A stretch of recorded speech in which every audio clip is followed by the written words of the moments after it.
مجھے کچھ خبر نہیں تھی تیرا درد کیا ہے یا رب، تیرے عاشقوں سے سیکھا تیرے سنگ در پہ مرنا۔ الحمد للہ نحمده ونستعینه ونستغفره ونؤمن به ونتوکل علیہ ونعوذ باللہ من شرور انفسنا ومن سیئات اعمالنا، من يهده الله فلا مضل له ومن يضلله فلا هادي له، ونشهد ان لا اله الا الله وحده لا شريك له، ونشهد ان سيدنا ومولانا محمدا عبده ورسوله، اما بعد۔ امام نووی رحمۃ اللہ علیہ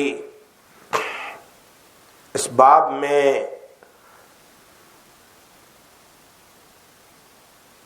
سنتوں کو بیان فرما رہے ہیں، ساری نماز سے پہلے اور ساری نماز کے بعد اور اس کے فضائل۔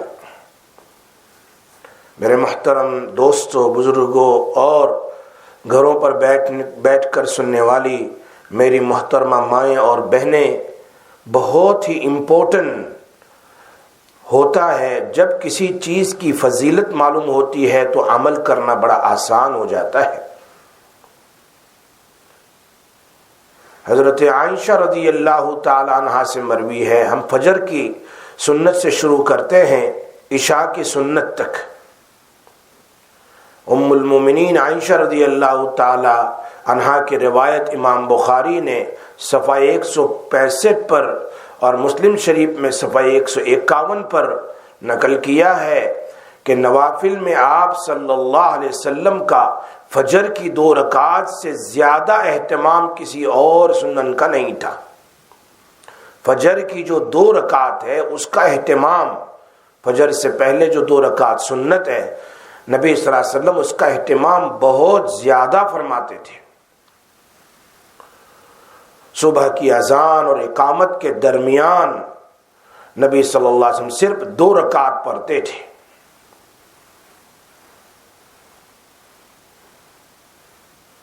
اس اہتمام کی تاکید کی وجہ سے بعض علماء کرام نے تو اس کو واجب قرار دیا۔ امام اعظم امام ابو حنیفہ کے یہاں بھی ایک روایت ہے کہ فجر کی 2 رکعات سنت یہ واجب ہے، لیکن زیادہ تر احناف علماء اور امام ابو حنیفہ اور جمہور علماء کے یہاں یہ سنت مؤکدہ ہے، لیکن زیادہ تاکید والی ہے۔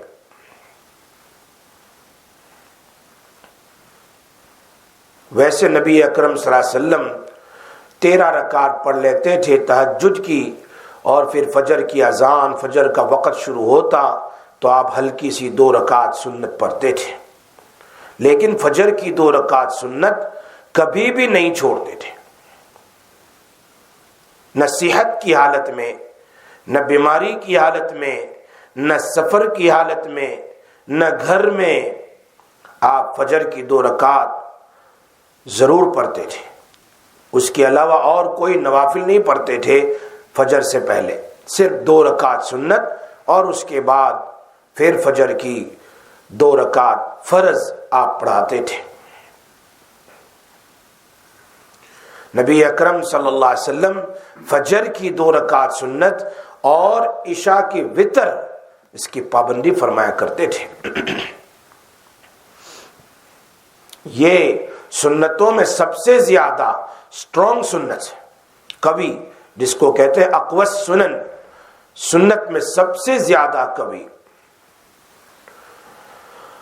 اور بخاری شریف میں یہ بات بھی نقل کی ہے، جو لوگ سنیں گے ان کو زیادہ فائدہ ہوگا، اس لیے کہ یہ ساری کام کی باتیں ہوتی ہے۔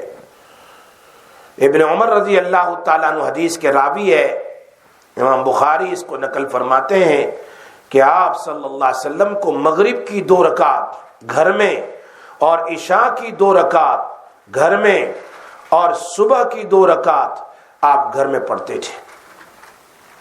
امام بخاری اس روایت کو نقل کرتے ہیں صفحہ 157 پر 157 پیج کے اوپر کہ مغرب کی 2 رکعت گھر میں اور عشاء کی 2 رکعت گھر میں، یعنی عشاء کے بعد کی 2 رکعت گھر میں، اور صبح کی 2 رکعت فجر سے پہلے کے گھر میں پڑھتے تھے۔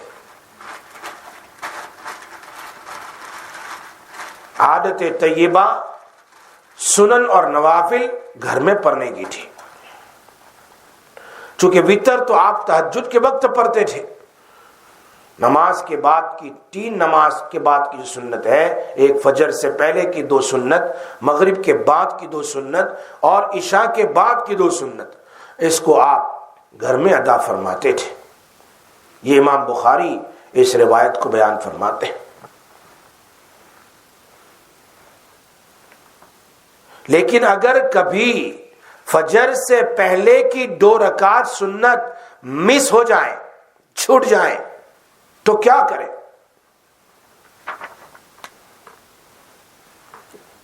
سنن کبریٰ میں اور اسی طرح امام ترمذی نے، امام حاکم نے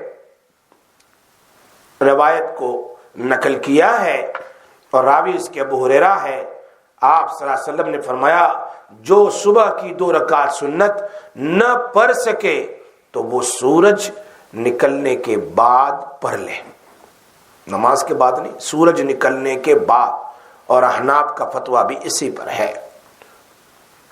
ابو ہریرہ رضی اللہ تعالیٰ عنہ سے روایت ہے، نیند آ جانے کی وجہ سے آپ صلی اللہ علیہ وسلم کی 2 رکعت ایک مرتبہ فجر کی سنت چھٹ گئی تھی، تو آپ نے اس 2 رکعت کو سورج نکلنے کے بعد ادا فرمائی۔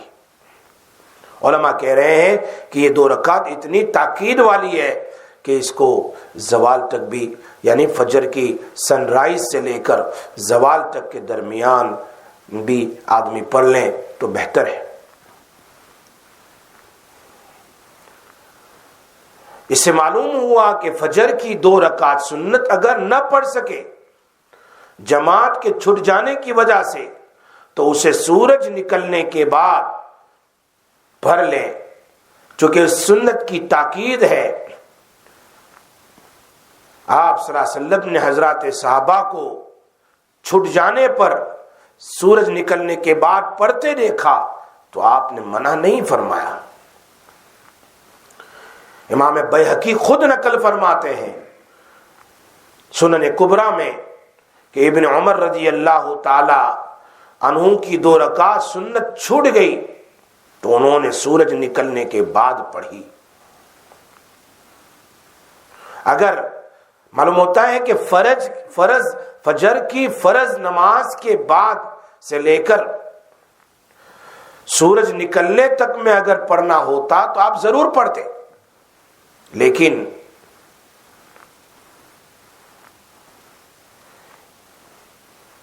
ایک بھی روایت میں یہ بات نہیں ہے کہ فرض کے بعد آپ صلی اللہ علیہ وسلم نے پڑھا ہو۔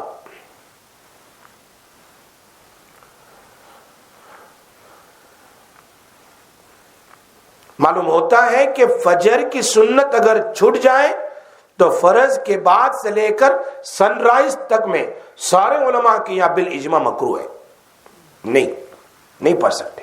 ہاں، سورج نکلنے کے بعد سے لے کر زوال تک پڑھنے کی اس کی گنجائش ہے۔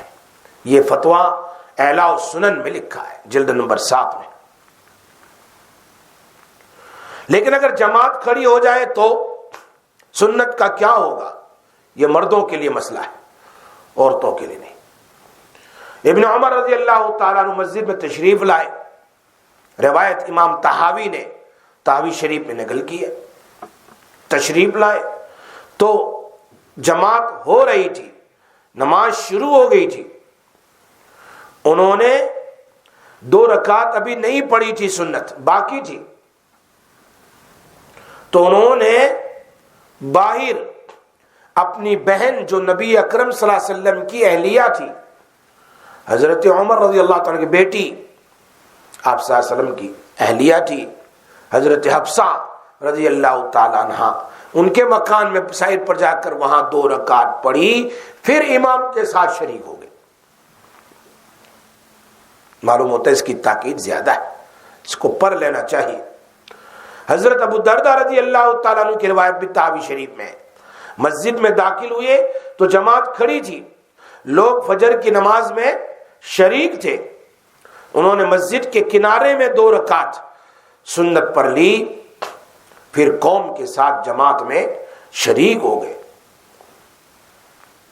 اس سے معلوم ہوتا ہے کہ اگر تمہیں امید ہو کہ مجھے 1 رکعت یا 2 رکعت تک مل جائے گی یا تحیات بھی مل جائے گی تو پھر پہلے سنت کو پڑھ لینا چاہیے۔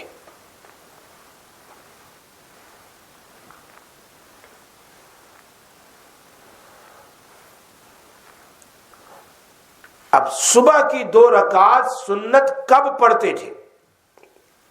ابن عمر رضی اللہ تعالیٰ فرماتے ہیں حضرت حفصہ رضی اللہ تعالیٰ عنہ ام المؤمنین نے فرمایا آپ صلی اللہ علیہ وسلم فجر کی سنت اس وقت پڑھتے جب صبح کی روشنی، صبح کی یعنی فجر کی ٹائم شروع ہونے کی، تہجد کا ٹائم ختم، سحری کا ٹائم ختم، ایزی ورڈ کے لیے، اور اب فجر کا ٹائم شروع ہوتا، بس آپ اس وقت پڑھ لیتے تھے۔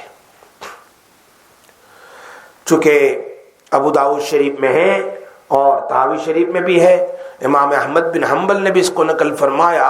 ابو ہریرہ رضی اللہ تعالیٰ فرماتے ہیں نبی اکرم صلی اللہ علیہ وسلم فرمایا فجر کی 2 رکعت سنت کو مت چھوڑو، اگرچہ میدان جہاد میں گھوڑے تمہیں رون ڈالے، تمہارے اوپر سے چل جائیں گھوڑے، پھر بھی تمہارے اندر میں طاقت ہے، بیٹھ کے بھی یہ کس طرح پڑھ لو اس کو، اتنی طاقت ہے۔ حضرت عائشہ رضی اللہ تعالیٰ عنہ فرماتے ہیں نبی اکرم صلی اللہ علیہ وسلم نے فرمایا، امام طحاوی اس روایت کو نقل فرماتے ہیں کہ فجر کی 2 رکعت سنت دنیا اور دنیا کی ساری چیزوں سے بہتر ہے۔ دنیا اور دنیا کی چیز، اس وجہ سے محدثین عظام فقہائے کرام نے سنت کو مؤکدہ اور لازم کرا دیا ہے۔ اسی وجہ سے احناف نے اسے جماعت کھڑی ہو جانے کے بعد بھی آخری تشہد کے ملنے پر بھی کہ مل جائے گا مجھے پڑھنا جائز قرار دیا ہے، بخلاف اور نماز سے پہلے کی سنت میں یہ حکم نہیں ہے۔ ہاں اگر تمہیں ایسا لگے ظہر میں آئے نماز کھڑی ہو گئی تو اپنی سنت پہلے نہیں پڑھے، عصر میں، اسی طرح عشاء میں بعد میں پڑھ لیں نماز کے بعد، لیکن یہ تمہیں امید ہے کہ ہم پہلی رکعت نہیں تو دوسری رکعت، دوسری تحیات تو مل ہی جائے گی، تو پھر 2 رکعت ہلکی سی پڑھ لیں، تاکید ہے اس کی۔ آپ صلی اللہ علیہ وسلم فجر کی 2 رکعت سنت میں کیا پڑھتے تھے؟ ابو ہریرہ رضی اللہ تعالیٰ عنہ کی روایت امام مسلم نے نقل کی ہے، اور یہی روایت ابو داؤد شریف میں بھی ہے، ابن ماجہ میں بھی ہے۔ آپ صلی اللہ علیہ وسلم نے فجر کی سنت میں پہلی رکعت میں قل یا ایھا الکافرون اور دوسری رکعت میں قل ھو اللہ احد پڑھا۔ قل یا ایھا الکافرون اور قل ھو اللہ، اس لیے کہ قل یا الکافرون 1/4 قرآن کے برابر ہے، اور قل ھو اللہ احد 1/3 10 پارے کے برابر ثواب ہے۔ ان دونوں کو ابن عمر فرماتے ہیں آپ فجر کی نماز میں پڑھتے تھے۔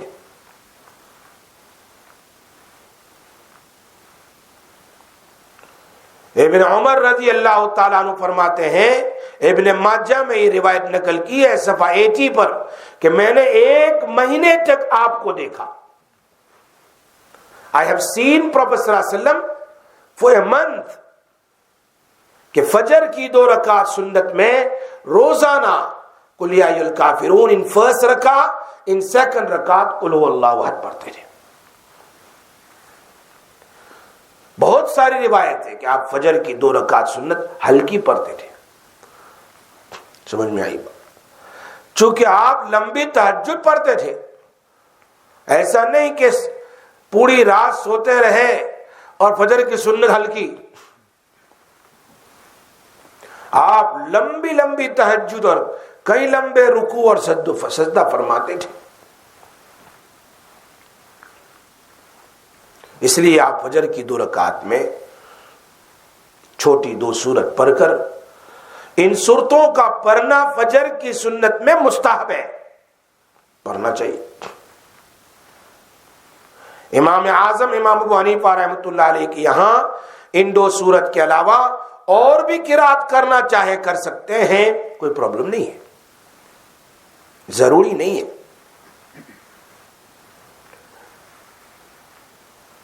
اس لیے کہ نبی اکرم صلی اللہ علیہ وسلم کی ایک اور روایت امام مسلم نے نقل کی ہے، عبداللہ بن عباس اس کے راوی ہے، فرماتے فجر کی 2 رکعت میں سے پہلی رکعت میں قولوا آمنا باللہ وما انزل الینا لمبا رکوع پڑھا، اور دوسری رکعت میں اشہد بان مسلمون سے لے کر اخیر تک پڑھا۔ معلوم ہوتا ہے اور چیز کا پڑھنا بھی آپ صلی اللہ علیہ وسلم سے ثابت ہے، لیکن چونکہ وہ لمبی تہجد ہوتی تھی اور لمبی تہجد جیسے آپ تھک جاتے تھے تو بس وہ 2 رکعت ہلکی پڑھتے تھے۔ اسی لیے بعض روایت میں حضرت عائشہ فرماتی ہے فجر کی سنت میں پہلی رکعت میں آمن الرسول سے لے کر این تک آپ نے پڑھا ہے، اور دوسری رکعت میں قل یا اہل الکتاب سے لے کر الی کلمۃ سواء بیننا وبینکم اخیر تک پڑھا ہے۔ تو الگ الگ ثابت ہے۔ عام طور پر فجر کی سنت آپ ہلکی پڑھتے تھے، ورنہ آپ کا معمول بہت کم تھا دوسری آیتوں کا فجر کی سنت میں پڑھنے کا۔ فجر کی سنت ادا کرنے کے بعد ہاں یہ دعا یاد کر لو، مجمع الزوائد میں نقل کی ہے، حضرت ام المومنین عائشہ فرماتی ہے فجر سے پہلے 2 رکعت کے بعد، یعنی 2 سنت پڑھنے کے بعد، گھر میں سنت پڑھتے تھے آپ، پھر مسجد میں تشریف لے جاتے تھے اور آپ ایک دعا پڑھتے تھے، اللہم رب جبرائیل و رب میکائیل، رب جبرائیل و میکائیل و رب اسرافیل و رب محمد۔ جبرائیل کا نام، میکائیل کا نام، اسرافیل کا نام، کہ جبرائیل کے رب، میکائیل کے رب، اسرافیل کے رب اور محمد صلی اللہ علیہ وسلم کے رب، اعوذ بک من النار، میں تجھ سے جہنم سے پناہ مانگتا ہوں۔ سبحان اللہ، یہ دعا منقول ہے، اللہم رب جبرائیل و میکائیل و رب اسرافیل و رب محمد اعوذ بک من النار، اعوذ بک من النار، اعوذ بک من النار۔ کتنا امپورٹنٹ ہے کہ نبی صلی اللہ علیہ وسلم امام الانبیاء ہے لیکن پھر بھی جہنم سے پناہ مانگ رہے ہیں۔ پوری رات تہجد پڑھی ہے، فجر کی سنت پڑھی ہے، اب اللہ کے گھر میں جا رہے ہیں، راستے میں مسجد میں جاتے ہوئے آپ نے جہنم سے پناہ مانگی ہے۔ یہ تو تھی فجر کی سنت۔ اب ہم چلتے ہیں صلاۃ زوال کی طرف۔ محدثین کے یہاں اشراق کی نماز اور زوال کی چاشت کی نماز ایک ہی ہے، ایک ہی ہے۔ محدثین کے یہاں اگر جلدی پڑھ لے سورج نکلنے کے بعد تو اس کو نام دیا اشراق کا، اور اگر دیر سے پڑھا ہے تو اس کو نام دیا چاشت کا۔ ہے دونوں ایک ہی، چاہے جلدی پڑھو چاہے بعد میں پڑھو، محدثین کی یہاں اس لیے ایک ہی باب انہوں نے قائم کیا ہے صلاۃ الزوال کا۔ سمجھ میں آئی بات؟ صوفیوں کے یہاں، متصوفین تصوف والوں کے یہاں یہ الگ الگ نماز ہے، اشراق کی الگ، چاشت کی الگ ہے، کہ اشراق کی سورج نکلنے کے بعد 2 رکعت اور 11 بجے چاشت کی نماز، 2 گھنٹے کے بعد فجر کے چاشت کی نماز پڑھیں۔ تو بہت ساری حدیث کی کتابوں میں زوال، اس کو صلاۃ الزوال کہہ دیا، صلاۃ الضحیٰ کہا حدیث میں۔ ابن عباس رضی اللہ تعالیٰ عنہ سے مروی ہے، جب نصف النہار ہو جاتا، آپ مدینہ منورہ کی کسی گارڈن میں تشریف لے جاتے اور 4 رکعت نماز ایک سلام سے پڑھتے تھے، چاشتہ کی نماز 4 رکعت نماز ایک سلام، جیسے 4 رکعت سنت پڑھتے ہیں ایسے 4 رکعت نفل پڑھتے تھے ایک سلام کے ساتھ۔ ایک سلام کا معنی 2 رکعت پر سلام نہ پھیرنا، 4 پر سلام پہ اس کو ایک سلام کہتے ہیں، 2 رکعت پر سلام پھر تو اس کو 2 سلام کہتے ہیں۔ تو روایتوں سے معلوم ہوتا ہے کہ آپ یہ ایک روایت میں ہے زوال کے بعد آپ 4 رکعت پڑھتے تھے جو ظہر کے علاوہ ہوتی تھی، یہ بھی ہے۔ احناف کے یہاں وہ ظہر کی 4 رکعت سنت شمار کی جاتی ہے جو ظہر سے پہلے ہوتی ہے۔ اب اس کو صلاۃ الزوال کس کو کہتے ہیں؟ زوال ہو جانے کے بعد اشراق کی نماز اور چاشت کی نماز، اس کے بارے میں محدثین نے کہا کہ یہ ایک ہی نماز ہے، جلدی پڑھو اشراق ہے، دیر سے پڑھو تو یہ چاشت کی نماز ہے۔ 2 رکعت یا 4 رکعت اشراق کی، وہاں بھی 4 رکعت چاشت کی پڑھنا چاہے پڑھ سکتے ہیں، ثواب ایک ہی ہے۔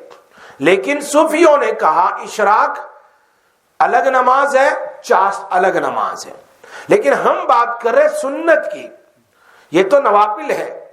صلاۃ الزوال کس کو کہتے ہیں؟ صلاۃ الزوال یعنی 12 بجے سورج جب برابر سر کے اوپر آ جاتا ہے، جب یہ ڈھل جاتا ہے، زوال کے بعد نبی اکرم صلی اللہ علیہ وسلم 4 رکعت ایک سلام کے ساتھ پڑھتے تھے، ایک سلام کے ساتھ، یعنی 4 رکعت میں آخری سلام پھیرتے تھے۔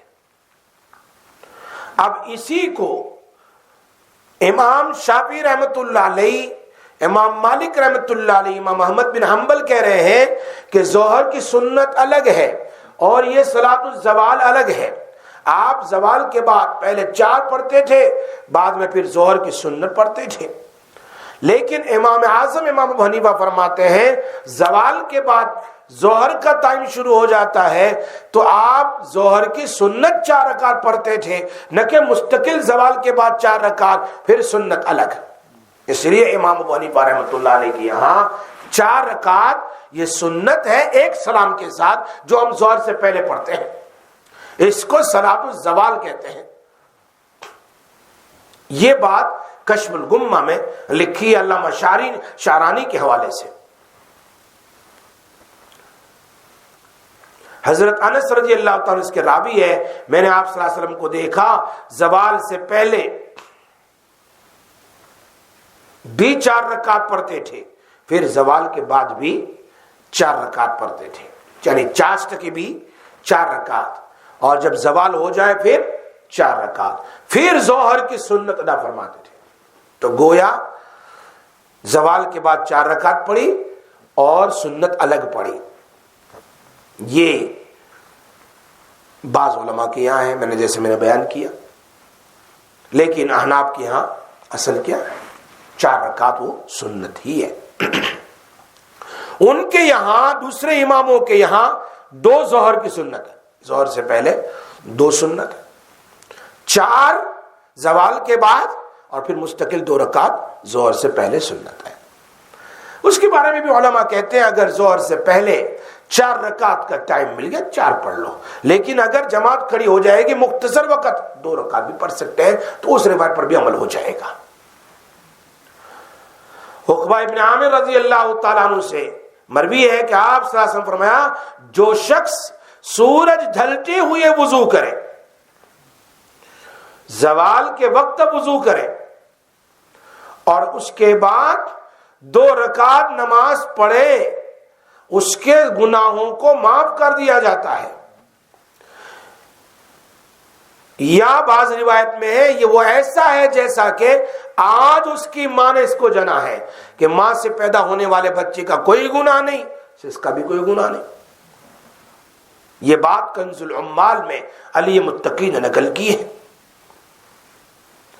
حضرت ثوبان رضی اللہ تعالیٰ عنہ نریٹڈ فرماتے ہیں نبی صلی اللہ علیہ وسلم مستحب سمجھتے تھے کہ سورج ڈھلنے کے بعد جب کہ سورج ڈھل جائیں نبی صلی اللہ علیہ وسلم 4 رکعت پڑھتے تھے۔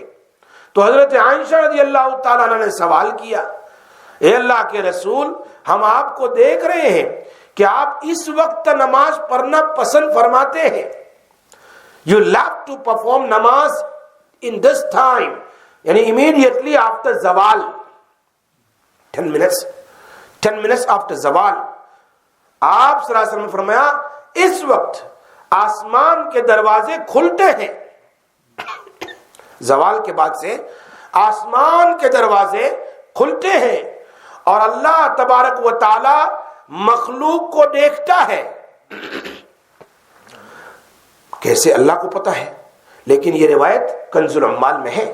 فرمایا آسمان کے دروازے کھلتے ہیں اور اللہ مخلوق کو دیکھتا ہے کہ وہ نماز کی حالت میں ہے۔ اس نماز پر، یہ نماز اتنی زبردست ہے کہ حضرت آدم، حضرت نوح، حضرت ابراہیم، حضرت موسیٰ، حضرت عیسیٰ، ان تمام نے پڑھی ہے، کوئی تمام پڑھتے تھے پابندی سے۔ یہ صلاۃ الزوال ہے جو ظہر کے سنت کے علاوہ ہے۔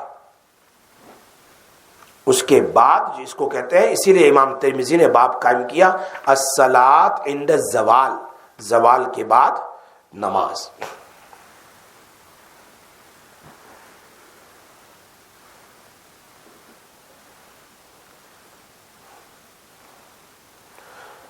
نبی اکرم صلی اللہ علیہ وسلم ظہر سے پہلے 4 رکعت کبھی چھوڑتے نہیں تھے، بخاری شریف میں ہے۔ حضرت عائشہ فرماتی ہے آپ صلی اللہ علیہ وسلم ظہر سے پہلے 4 رکعت میرے کمرے میں ادا فرماتے تھے، ابو داؤد شریف میں ہے۔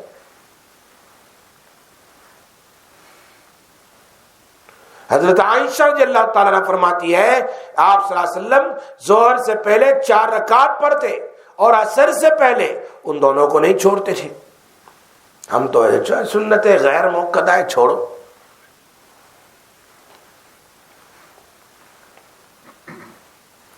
اسی لیے حضرت عائشہ رضی اللہ تعالی عنہا کے پاس ایک مرد آیا، اس نے پوچھا کہ کون سی نماز کو آپ صلی اللہ علیہ وسلم پابندی سے پڑھتے تھے سنن میں؟ حضرت عائشہ نے فرمایا ظہر سے پہلے کی 4 رکعت جس میں آپ ذرا لمبا قیام فرماتے تھے اور اچھی طرح رکوع اور سجود فرماتے تھے، 4 رکعت سنت ٹائم نکال کر۔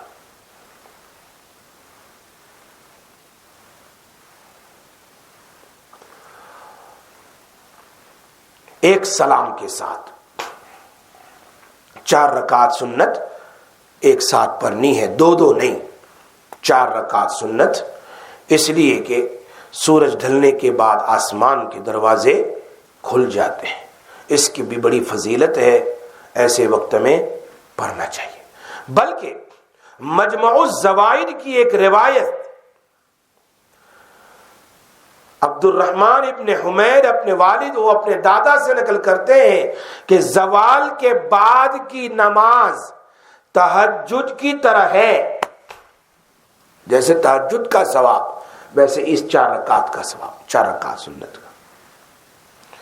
اسی لیے نبی اکرم صلی اللہ علیہ وسلم نے فرمایا جس نے ظہر سے پہلے 4 رکعت پڑھ لی اس نے گویا رات میں تہجد پڑھ لی۔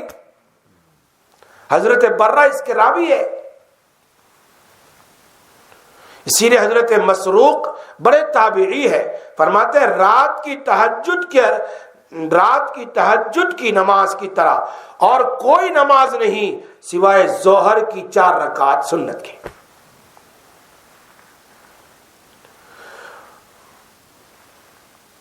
اس کی دین کی نمازوں پر ایسی فضیلت جیسے جماعت کی فضیلت اکیلے آدمی پر۔ اکیلا آدمی نماز پڑھے، فجر کی یا ظہر کی تو وہ الگ ہے، اور ایک جماعت کے ساتھ پڑھیں تو 27 درجہ ہے۔ فرمایا ظہر کی 4 رکعت سنت بالکل ایسے ہے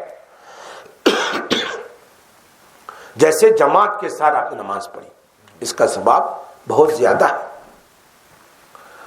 اور ایک حدیث مجمع الزوائد میں بھی اور ایک اور حدیث ہے، چلو ہم سنتے ہیں، شاید لوگ پابندی سے پڑھیں اس کو۔ حضرت صفوان نے فرمایا، نبی اکرم صلی اللہ علیہ وسلم کی روایت ہے، جس نے ظہر سے پہلے 4 رکعت سنت ادا کی، اس نے گویا حضرت اسماعیل علیہ السلام کے خاندان کے 4 غلام کو آزاد کیا۔ ایک غلام کو آزاد کرے جہنم حرام ہو جاتی ہے، 4 غلام۔ اور اسماعیل علیہ السلام کا خاندان عرب غلام۔ اسی لیے ابن عباس رضی اللہ تعالیٰ عنہ کی روایت حدیث کی کتاب مجمع الزوائد میں علامہ سمیع نے نقل کی ہے، فرمایا جو میری امت میں سے ظہر سے پہلے 4 رکعت نماز پڑھے گا، میری امت میں سے ظہر سے پہلے 4 رکعت نماز پڑھے گا، اس نے گویا رات بھر عبادت کی، رات بھر عبادت کی۔ اس وقت آسمان کے دروازے کھول جاتے ہیں اور دعائیں قبول ہوتی ہیں۔ 4 رکعت پڑھنے کے بعد فرض نماز کھڑی ہو، وہاں تک دعاؤں میں مشغول رہو، اس وقت دعائیں قبول ہوتی ہے۔ زوال ہونے کے بعد سے لے کر ظہر کی نماز ہو جائے، وہاں تک آسمان کے دروازے کھلے ہیں۔ اسی لیے ظہر کے پہلے کی 4 رکعت زوال کے بعد 4 رکعت کی بڑی فضیلت ہے،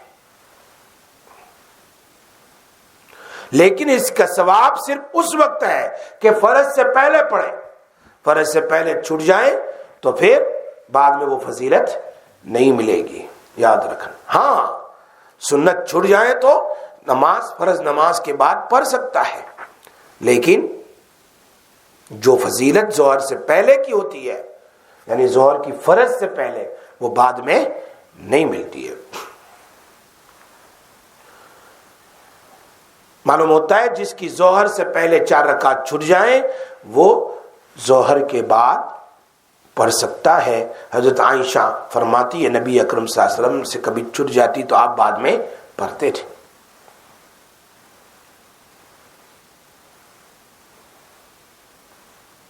لیکن اس کو کب پڑھنا ہے؟ فرض نماز آپ نے پڑھ لی، آپ فرض نماز کے بعد کی سنت پہلے پڑھیں، اور جو چھوٹ گئی وہ بعد میں پڑھیں۔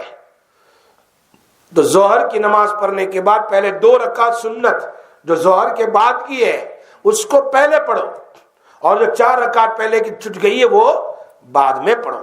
حضرت عائشہ فرماتی ہے کہ آپ صلی اللہ علیہ وسلم سے جب ظہر سے پہلے کی 4 رکعت چھوٹ جاتی تو اسے 2 رکعت سنت کے بعد پڑھتے تھے۔ یہ مسئلہ بھی سیکھ لیا۔ نسائی شریف کی ایک حدیث سن لو، حضرت ام حبیبہ رضی اللہ تعالی عنہا فرماتی ہے جو شخص ظہر سے پہلے 4 رکعت اور ظہر کے بعد 4 رکعت پڑھے گا، جہنم اس پر حرام کر دی جائے گی، جہنم اس پر حرام کر دی جائے گی۔ پابندی کرنی چاہیے۔ ظہر کے بعد کی 4 رکعت اور ظہر کے بعد، ظہر سے پہلے 4 رکعت سنت، ظہر کے بعد 2 سنت اور 2 نفل، 4 رکعت۔ حضرت ام حبیبہ رضی اللہ تعالیٰ عنہ فرماتی ہے جس نے ظہر سے پہلے 4 رکعت پڑھی اور ظہر کے بعد 2 رکعت سنت 2 نفل پر ہمیشگی سے عمل کیا، اس پر اللہ پاک جہنم کو حرام کر دیتا ہے۔ بڑی اہم فضیلت ہے۔ ہاں اکثر لوگ محروم رہتے ہیں، سنتوں کو نہیں پڑھتے ہیں، صرف فرض نماز پڑھ کے بھاگ جاتے ہیں۔ جہنم سے بچنے کے لیے لوگ کیسی کیسی دعائیں کرتے ہیں، لیکن دیکھو پابندی کرو ظہر سے پہلے کی سنت کی، ظہر کے بعد 4 رکعت. لوگ کیا کرتے ہیں 2 سنت اور بھاگے، 2 نفل نہیں پڑھنی چاہیے، پابندی کرنی چاہیے. کتنا ٹائم لگتا ہے؟ 2 منٹ 3 منٹ 4 منٹ.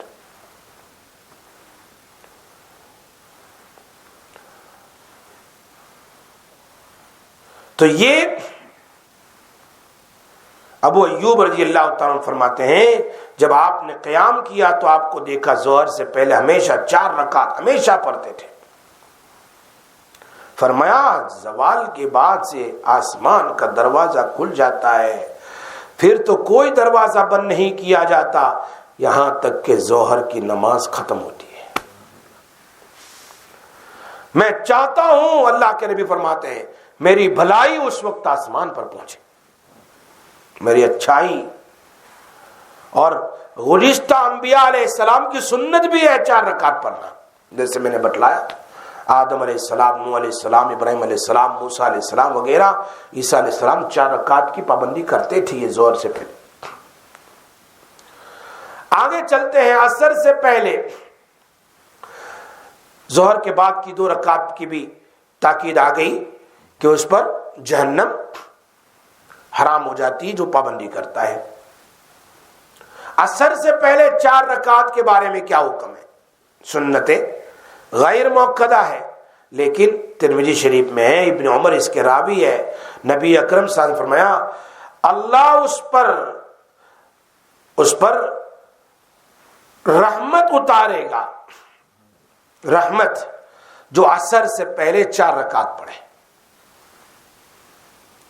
حضرت علی رضی اللہ تعالیٰ عنہ سے مروی ہے، نبی اکرم صلی اللہ علیہ وسلم نے فرمایا ہماری امت میں سے جو شخص عصر سے پہلے 4 رکعت پر ہمیشگی پابندی کرے گا وہ زمین پر یقینی طور پر مغفور لوگوں میں سے لکھا جائے گا. مغفور کا معنی وہ لوگ جن کی اللہ نے مغفرت کر دی ہے. زمین پر چلتا پھرتا ہے لیکن مغفور ہے، اللہ نے ان کی مغفرت کر دی ہے. مجموع الزوائد میں اس روایت کو نقل کیا حضرت علی کی. اس کی بھی عادت ڈالنی چاہیے، وقت ہو وقت نکال کر.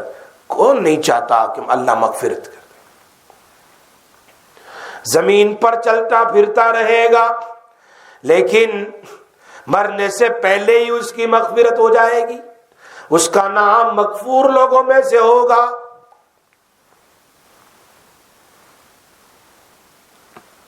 تو عصر سے پہلے کی 4 رکعت، ظہر کے بعد کی 2 رکعت سنت بھی آپ صلی اللہ علیہ وسلم پابندی سے پڑھتے تھے ظہر کے بعد.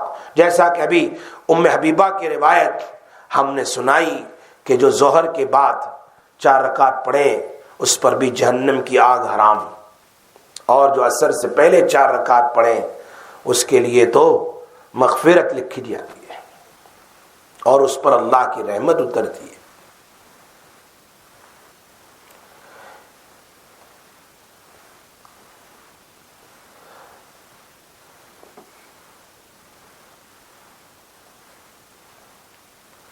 حضرت علی رضی اللہ تعالیٰ عنہ فرماتے ہیں آپ صلی اللہ علیہ وسلم کی سنت کے بارے میں فرمایا ظہر سے پہلے 4 رکعت، ظہر کے بعد 2 رکعت، اور عصر سے پہلے آپ صلی اللہ علیہ وسلم 4 رکعت پڑھا کرتے تھے. اسی لیے عصر سے پہلے 4 رکعت سنت غیر موقدہ یعنی مستحب لکھا. لیکن کبھی کبھی عصر سے پہلے آپ صلی اللہ علیہ وسلم وقت نہ ہوتا تو 2 رکعت بھی پڑھ لیتے. وقت پر بات ہے لیکن پڑھنی چاہیے.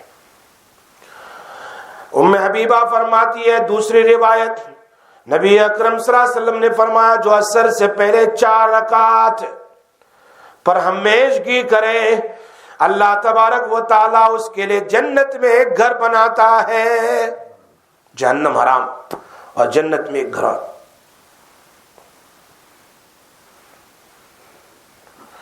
ام سلمہ بھی فرماتی ہے آپ نے فرمایا جو عصر سے پہلے بھی 4 رکعت پڑھ لے اس کے بدن پر اللہ تبارک و تعالی جہنم کی آگ کو حرام کر دیتا ہے۔ یہ تو ہو گئی عصر سے پہلے کی 4 رکعت۔ اب آتے ہیں مغرب کے بعد کی 2 رکعت۔ عبداللہ ابن مسعود رضی اللہ تعالیٰ عنہ فرماتے ہیں میں شمار نہیں کر سکتا، میں گن نہیں سکتا، میں کاؤنٹ نہیں کر سکتا کہ کتنی مرتبہ میں نے آپ صلی اللہ علیہ وسلم کو دیکھا کہ مغرب کے بعد 2 رکعت، فجر سے پہلے بھی 2 رکعت، مغرب کے بعد 2 رکعت، فجر سے پہلے کی 2 رکعت سنت میں۔ اب میں گن نہیں سکتا کہ آپ پہلی رکعت میں قل یا ایھا الکافرون پڑھتے تھے، دوسری رکعت میں قل ھو اللہ پڑھتے تھے۔ مغرب کے بعد کی 2 رکعت سنت، اور چونکہ رات شروع ہوتی ہے وہاں دن شروع ہوتا ہے، قل یا ایھا الکافرون پڑھے تو فیصلہ ہوا۔ اللہ کہتے ہیں یہ شرک سے بڑی ہے، منافقت سے بڑی ہے، اور قل ھو اللہ پڑھ کر اس نے توحید کا اقرار کیا پورے دن کے لیے۔ اور رات شروع ہوتی ہے مغرب سے، پھر کہتا اللہ میں نے شرک سے بری ہوں، میں شرک نہیں کرتا، تیری عبادت کرتا ہوں، اور قل ھو اللہ پڑھ کر ایک اللہ کی توحید کا اقرار کرتا ہے۔ ہاں بعض مرتبہ ابن عباس ابو داؤد شریف میں ہے کہ آپ صلی اللہ علیہ وسلم مغرب کے بعد کی 2 رکعت میں اس قدر قرات طویل بھی فرماتے تھے کہ تمام مسجد والے چلے جاتے تھے، مسجد خالی ہو جاتی تھی۔ روایت میں ہے ابو داؤد شریف۔ تو یہ چیز ہے، مغرب کے بعد بھی 2 رکعت آپ صلی اللہ علیہ وسلم گھر میں پڑھتے تھے، یا کبھی مسجد میں پڑھ لی تو لمبی قرات کر لیتے تھے، لیکن اکثر گھر میں پڑھتے تھے۔ مغرب کے بعد 2 رکعت اکثر گھر میں پڑھتے تھے آپ، اکثر، کبھی مسجد میں پڑھ لیتے تھے۔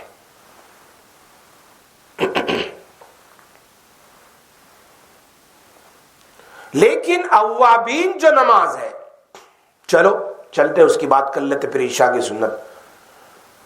مغرب کے بعد 6 رکعت نفل کی فضیلت 12 سال کی عبادت کے برابر ہے۔ ابن خزیمہ اور ابن ماجہ میں اس روایت کو نقل کیا ہے۔ ابو ہریرہ رضی اللہ تعالیٰ عنہ فرماتے ہیں نبی اکرم صلی اللہ علیہ وسلم نے فرمایا جو مغرب کے بعد 6 رکعت پڑھے، مغرب کے فرض کے بعد 6 رکعت پڑھے، درمیان میں کوئی دنیا کی بات نہ کرے، دنیا کی بات، دین کا کوئی مسئلہ الگ بات ہے، دنیاوی بات، اسے 12 سال کی عبادت کے برابر ثواب ملے گا۔ 12 سال۔ حضرت عمار بن یاسر کو دیکھا، محمد بن عمار ان کے بیٹے فرماتے ہیں کہ مغرب کے بعد 6 رکعت پڑھتے تھے، 2 سنت 2 نفل 2 نفل، سمجھنا یہ بات، یا 2 سنت 2 نفل 2 نفل 2 نفل، دونوں قول ہے، 2 سنت اور 6 نفل، یا 2 سنت 4 نفل، تو بھی 6 ہو جاتی ہے، چونکہ یہاں فرض نماز کے بعد زیادہ تر علماء یہی کہتے ہیں 2 سنت 2 نفل 2 نفل ایکسٹرا ملا لو، اوابین کا ثواب مل جائے گا۔ فرمایا مغرب کے بعد عمار بن یاسر رضی اللہ تعالیٰ عنہ 6 رکعت پڑھتے تھے، پھر انہوں نے کہا میں نے اپنے محبوب رسول پاک صلی اللہ علیہ وسلم کو مغرب کے بعد 6 رکعت پڑھتے دیکھا ہے۔ آپ صلی اللہ علیہ وسلم نے فرمایا جو مغرب کے بعد 6 رکعت پڑھے گا اس کے گناہ معاف ہو جائیں گے، چاہے وہ سمندر کی جھاگ کے برابر کیوں نہ ہو۔ Even though the sins are amount of the foam of the ocean, جھاگ فوم۔ حضرت سالم نے نیل الاوتار میں بھی اس روایت کو نقل کیا ہے، حضرت سالم نے اپنے والد عبداللہ ابن عمر سے نقل کیا جو حضرت عمر کا پوتا ہے، اپنے والد سے نقل کیا کہ نبی پاک صلی اللہ علیہ وسلم نے فرمایا جس نے مغرب کے بعد 6 رکعت پڑھ لی، بات چیت نہیں کی، دنیا کی گفتگو نہیں، اس کے 50 سال کے گناہ معاف ہو جائیں گے۔ کتنے؟ 50 سال کے۔ ہاں مغرب کے بعد 20 رکعت بھی ثابت ہے، کبھی کڑی کھچڑی کبھی بریانی۔ حضرت عائشہ فرماتی جو مغرب کے بعد 20 رکعت پڑھے گا خدا اس کے لیے جنت میں گھر بنائے گا۔ سمجھ میں آئی بات؟ تو 6 رکعت سے لے کر 12 سال کی عبادت سے لے کر جنت میں پہنچنے تک ہے 20 رکعت تک پڑھنا چاہیے، آدمی کے اوپر ہے۔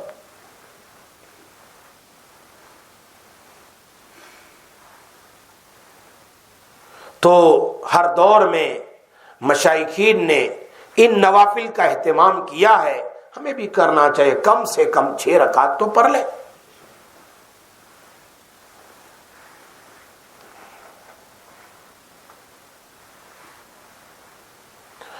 سو مغرب کے بعد اگر کوئی 4 رکعت پڑھے تو کیا ثواب ہے؟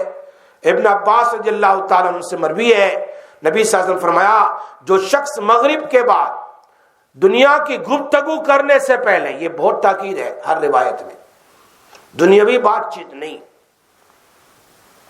سنت کے بعد 4 رکعت، میں نے بھی سمجھایا آپ کو، 2 رکعت سنت پھر 4 رکعت پڑھ لیں، اس کا مرتبہ علیین میں بلند کیا جائے گا، علیین میں اس کا مرتبہ، اور اس شخص کے برابر اس کو ثواب ملے گا جس نے مسجد اقصی میں شب قدر پالی۔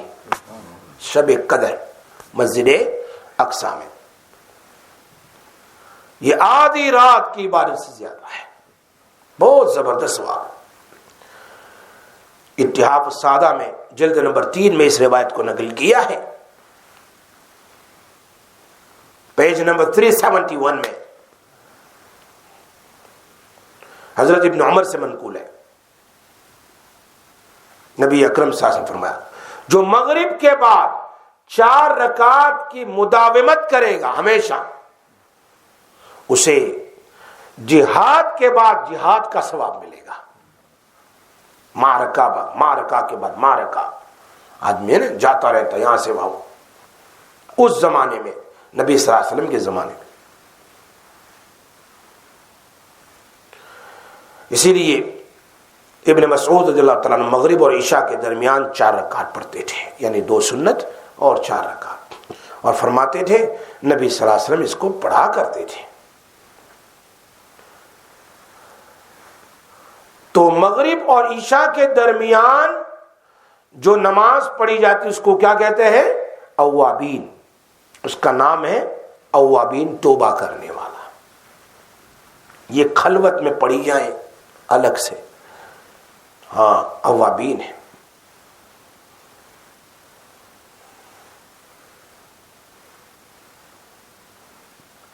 مغرب کے بعد آپ بہت نوافل پڑھتے تھے، آپ صلی اللہ علیہ وسلم زیادہ تر نوافل مغرب کے بعد پڑھا کرتے تھے، اور پھر عشاء کی نماز پڑھ کر پھر گھر پر جاتے تھے، آپ کا معمول رہا۔ کیونکہ 2 رکعت بھی پڑھتے تھے تو لمبی قرات کرتے تھے، ٹائم ہو جاتا تھا عشاء کا، 1 گھنٹہ ہوتا ہے مغرب اور عشاء کے درمیان، سو لمبی قرات پڑھتے تھے۔ عشاء کی اذان ہونے تک آپ پڑھا کرتے تھے۔ صحابہ کرام کا بھی معمول تھا، مغرب اور عشاء کے درمیان نماز پڑھا کرتے تھے۔ بڑے فضائل ہے اس کے، اسی لیے قرآن کی جو آیت ہے نا، حضرت انس فرماتے کانو قلیلا من اللیل ما یہجعون، جن کے بدن بستر سے الگ رہتے ہیں وہ مغرب اور عشاء کے درمیان نوافل کثرت سے پڑھنے کی وجہ سے۔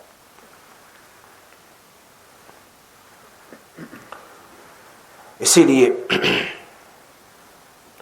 ابن عباس کی روایت نیل الاوتار میں نقل کی ہے کہ جس نے ظہر، عصر، مغرب اور عشاء کے درمیان، یعنی جس نے ظہر کی سنت ساری اور عصر کی 4 رکعت سنت اور مغرب اور عشاء کے درمیان عبادت کی، اللہ اس کی مغفرت کر دیتا ہے، اور 2 فرشتے اس کی سفارش کریں گے قیامت کے 2 فرشتے خاص۔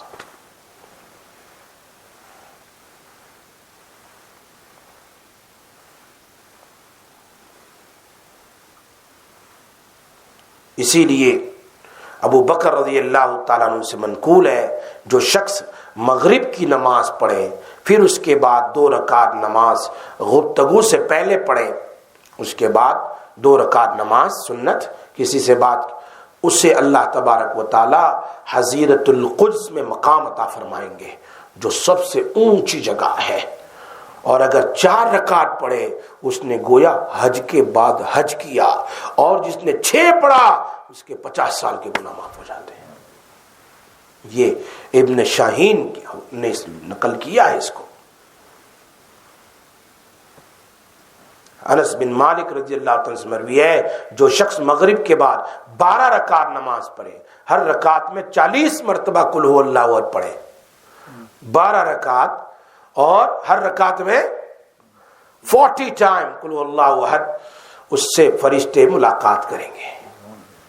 اتحاف السادہ میں اس کو نقل کیا ہے، اور جس سے فرشتے ملاقات کریں گے ان کو پل صراط پر اور حساب اور کتاب کے وقت محفوظ رکھا جائے گا، اس کا حساب کتاب نہیں ہوگا۔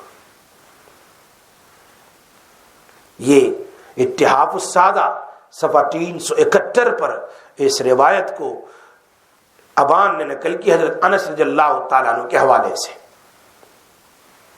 اسی لیے سعید بن جبیر رضی اللہ تعالیٰ فرماتے ہیں، جو شخص مغرب اور عشاء کے درمیان مسجد میں معتکف رہے،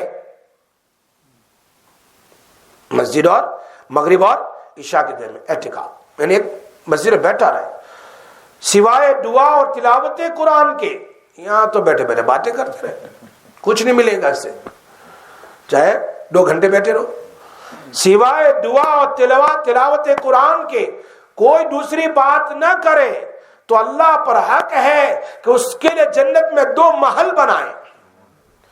ایک محل کتنا بڑا؟ 100 سال سفر کرے اتنا بڑا۔ کتنے سال؟ ہمیں سفر کرتے کرتے آج 50 سال ہو گئے، پیدا ہونے سے لے کر ابھی تک، دوسرے 50 باقی 100 سال کا ایک محل،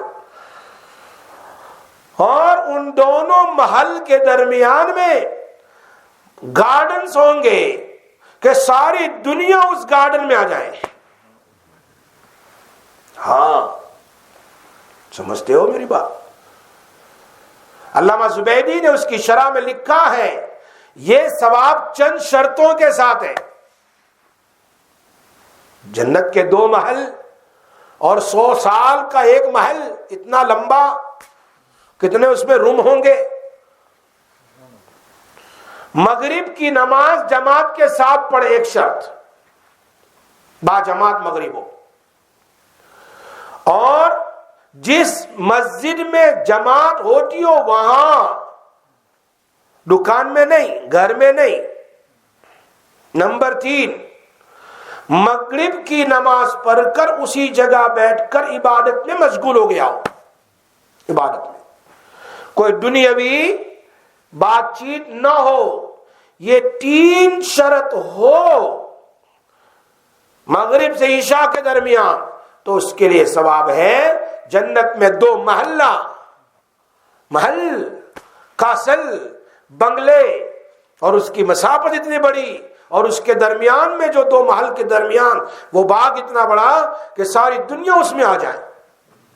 سعید بن جبیر رضی اللہ عنہ فرماتے ہیں، عشاء سے پہلے 4 رکعت اور 2 رکعت فضیلت بھی بہت زیادہ ہے۔ نبی صلی اللہ علیہ وسلم اس کو پڑھا کرتے تھے۔ عشاء کے پہلے 4 رکعت 4 قبل العشاء، اور عشاء کے بعد 2 رکعت سنت۔ یہ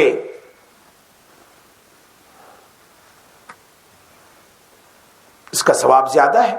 انس بن مالک فرماتے ہیں آپ صلی اللہ علیہ وسلم فرمایا عشاء کے بعد 4 رکعت شب قدر کی 4 رکعت کی طرح ہے، 2 سنت اور 2 نفل، پھر وتر تو ہے نا، وتر تو تہجد میں پڑھی جاتی ہے۔ شب قدر مجموع الزوائد کی روایت ہے، انس بن مالک جلد نمبر 2 صفحہ 231 میں اس روایت کو نقل کیا ہے۔ ابن عمر فرماتے ہیں نبی اکرم صلی اللہ علیہ وسلم فرمایا جو شخص عشاء کی نماز جماعت سے پڑھے، پھر 4 رکعت مسجد میں نکلنے سے پہلے، عشاء کی نماز با جماعت، پھر 4 رکعت مسجد میں نکلنے سے پہلے 4 رکعت پڑھ لے تو اس کا ثواب شب قدر کے مثل پائے گا۔ شب قدر ملنا کتنا مشکل ہے، اس لیے سنت موقدہ 12 ہو گئی، فجر سے پہلے کی 2، ظہر سے پہلے 4 6، ظہر کے بعد 2 8، اور مغرب کے بعد 2 10، اور عشاء کے بعد 2 سنت موقدہ ملا کر کے 12 ہو گئی۔ جو شخص دن رات میں 12 رکعت سنت موقدہ پڑھے گا، نسائی شریف کی حدیث ہے، نبی اکرم صلی اللہ علیہ وسلم نے فرمایا جنت میں داخل ہوگا، جنت میں داخل ہوگا۔ اللہ اکبر۔ ام حبیبہ فرماتی ہے نبی اکرم صلی اللہ علیہ وسلم فرمایا، ابن خزیمہ اور نسائی اور مشکات کی روایت، جو 12 رکعت دن میں سنتیں پڑھے گا اس کے لیے اللہ جنت میں گھر بنائے گا۔ ہاں، بہت زیادہ ثواب ہے ان سنتوں کو پڑھنے کا۔ اللہ تبارک و تعالی ہمیں سنتوں کو ادا کرنے کی توفیق عطا فرمائے۔ ہاں، اور سب سے بڑی بات یہ ہے کہ فجر جب سنتوں اور فرض کے درمیان میں آدمی کو دعائیں کرنی چاہیے۔ اللہ تبارک و تعالی اللہ تعالیٰ ان عبادتوں کو قبول فرمائے۔ بہت کام کی باتیں آج بھی ہوئی ہے، بہت سارے مسائل کا ہمیں پتہ نہیں ہوتا ہے، نبی اکرم صلی اللہ علیہ وسلم کی زندگی ہمارے سامنے آتی ہے تو اب ہمیں پتہ چلتا ہے کہ کیا کیا ثواب رکھا ہوا ہے اللہ پاک نے کہ آدمی کو پتہ نہیں ہے۔ ان نوافل کو، ان سنن کی پابندی کیجئے۔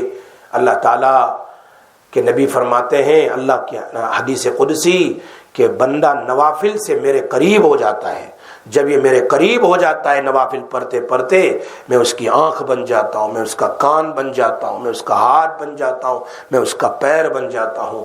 گویا اپنے ہاتھ اور اپنے بدن سے وہی کام کرے گا جو میری مرضی کے مطابق ہوگا۔ اللہ پاک ہمیں عمل کی توفیق عطا فرمائے۔ ہمارے بہت سارے لوگ بیمار ہیں، ہمارے سلیم بھائی لاکھی کو ہارٹ اٹیک ہوا ہے، ان کے لیے دعا فرمائے، اللہ تعالیٰ ان کو مکمل شفا عطا فرمائے۔ ہمارے اور بہت سارے مصلی، ہمارے حافظ احمد صاحب بھی بیمار ہیں، اللہ ان کو بھی شفا عطا فرمائے، اور بہت سارے ہمارے موسیٰ بھائی ہیں، اسی طرح ان کے گھر میں سے، اسی طرح ہمارے یعقوب بھائی، ہم جو ہر ایک آدمی بیمار ہوتا ہے، اللہ پاک سب کے لیے دعا کرو۔ عمر کا بھی تقاضا، کمزوری بھی وغیرہ ہوتی ہے، دعا کرے اللہ پاک سب کو مکمل شفا عطا فرمائے۔ اور فوتگی کے لیے ہمارے مولانا اسماعیل دیسائی صاحب رحمۃ اللہ علیہ، جن کا کچھ مہینوں پہلے انتقال ہوا تھا، ان کی اہلیہ کا، ان کی گھر والی کا، ہمارے یونس بھائی دیسائی کی ماں ہوتی ہے، تو ان کا آج انتقال، گزشتہ کل انتقال ہوا، لیکن ابھی ظہر کے وقت ان کا جنازہ ہے۔ ہم دعا کرتے ہیں اللہ تبارک و تعالی مرحومہ کی مغفرت فرمائیں، اور اللہ تعالیٰ ان کے حسنات کو قبول فرمائیں، اللہ تعالیٰ ان کی سیئات کو حسنات سے مبدل فرمائیں، اللہ تبارک و تعالیٰ ان کو جنت الفردوس نصیب فرمائیں، اللہ ان کی آخرت کے سارے مراحل آسان فرمائیں، اور ان کے جتنی اولاد ہے اللہ تعالیٰ ان سب کو صبر جمیل نصیب فرمائیں، اللہ تعالیٰ ہم سب کو عمل کی توفیق عطا فرمائیں۔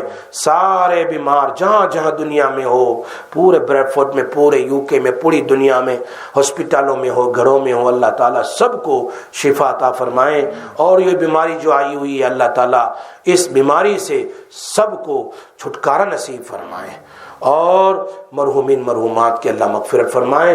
یا رب لک الحمد کما ینبغی لجلال وجہک ولعظیم سلطانک یا اکرم الاکرمین. اللہم صلی وسلم دائما ابدا علی حبیبک خیر الخلق کلہم. اے اللہ تیرے پیارے حبیب پاک صلی اللہ علیہ وسلم کی پیاری پیاری سنتیں الہ العالمین ہم نے پڑھی ہے، سنی ہے. اے اللہ مسجد میں اور گھروں پر ریسیور کے ذریعے، مکسر کے ذریعے، ویب سائٹ کے ذریعے الہ العالمین سارے سننے والوں کو قبول فرما. سنتوں کے صدقے اللہ اور تیرے حبیب صلی اللہ علیہ وسلم کی باتوں کے صدقے اے اللہ ہمارے اس درس کو قبول فرما. اے اللہ ہمیں اس کی پابندی کرنے کی توفیق نصیب فرما. ہمارے دلوں میں پیارے حبیب صلی اللہ علیہ وسلم کی سچی پکی محبت نصیب فرما، سچی پکی محبت نصیب فرما. ان کی آل اولاد کی محبت نصیب فرما، صحابہ کرام کی محبت نصیب فرما، اولیاء نیک صالحین کی محبت نصیب فرما. اے الہ العالمین یا ارحم الراحمین یا اکرم الاکرمین مرتے دم تک سنت کے مطابق زندگی گزارنے کی توفیق نصیب فرما. اے اللہ تیری رضا والی زندگی نصیب فرما، تیری مرضیات والی زندگی گزارنے کی توفیق نصیب فرما. یا اللہ یا رحمان موت آئے ایمان پر موت نصیب فرما، ایمان پر موت نصیب فرما.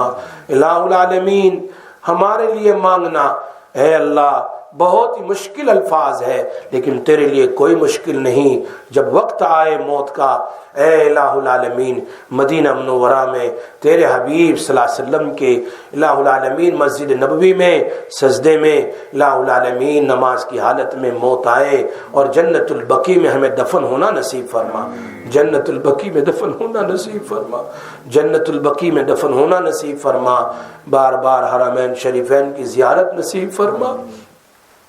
الہ العالمین بہت سارے لوگوں نے دعا کے لیے کہا ہے، بہت سارے بیمار ہیں، سب کے تو نام بھی نہیں لے سکتے اللہ، بہت سارے ہیں. سب کو شفا عطا فرما، سب کو شفا عطا فرما، سب کو شفا عطا فرما. جو ہسپتالوں میں انہیں بھی، جو گھروں میں ہیں کمزور ہے اللہ ان سب کو شفا عطا فرما. الہ العالمین الہ العالمین ہماری اس بستی پر خصوصی رحمت نازل فرما. اللہ تیری خصوصی رحمت نازل فرما. اللہ وبا کو ختم فرما، بلا کو ختم فرما. آنے والی بیماریوں سے ہماری آل اولاد کی پوری امت مسلمہ کی حفاظت فرما. اللہ ہماری مغفرت فرما، ہمارے ماں باپ کی مغفرت فرما، ہمارے اہل و عیال کی مغفرت فرما. الہ العالمین ہمارے اساتذہ کرام کی مغفرت فرما، ہمارے شیوخ کی مغفرت فرما. اے اللہ ہمارے خواص کی مغفرت فرما، عوام کی مغفرت فرما. الہ العالمین ہمارے دوست احباب کی مغفرت فرما. اللہ ہم سے تعلق رکھنے والوں کی مغفرت فرما. اے اللہ جو ہمارے لیے غائبانہ دعا کرتے ہیں اے اللہ ان کی بھی دعا قبول فرما اور ان کی بھی مغفرت فرما. الہ العالمین جو ہم سے محبت کرتے ہیں الہ العالمین ان کی محبت کا ان کو بے انتہا اجر نصیب فرما، بے انتہا اجر نصیب فرما اور ان کی بھی مغفرت فرما. الہ العالمین یا ارحم الراحمین پوری امت کی مغفرت فرما، پوری امت کی مغفرت فرما، پوری امت کی مغفرت فرما. اے اللہ اس بیماری کو ختم فرما، ہمیں توبہ استغفار کی توفیق نصیب فرما، توبہ استغفار کی توفیق نصیب فرما. یہ ہمارے گناہ کی وجہ سے ہے، ہماری کوتاہی کی وجہ سے ہے، یا پھر ہمارا تو امتحان لے رہا ہے. اے اللہ ہم بڑے کمزور ہے، ہمارا امتحان نہ لے، ہمارا امتحان نہ لے. اپنے رحم و کرم سے معاف فرما دے، اپنے رحم و کرم سے معاف فرما، اپنے رحم و کرم سے معاف فرما. الہ العالمین جو بھی بستر میں پڑے ہیں بیمار ہے اللہ سب کو شفا عطا فرما، سب کو عافیت نصیب فرما. الہ العالمین سارے مرحومین مرحومات کی مغفرت فرما، سارے مرحومین مرحومات کی مغفرت فرما. یا اکرم الاکرمین یا ارحم الراحمین نبی اکرم صلی اللہ علیہ وسلم نے پوری زندگی جتنی خیر کی دعائیں مانگی ہے اس میں ہم سب کا حصہ نصیب فرما، اور جتنے شرور سے پناہ مانگی ہے ان تمام شرور سے ہماری حفاظت فرما. وصلی اللہ تعالی علی خیر خلق سیدنا محمد و آلہ وسلم.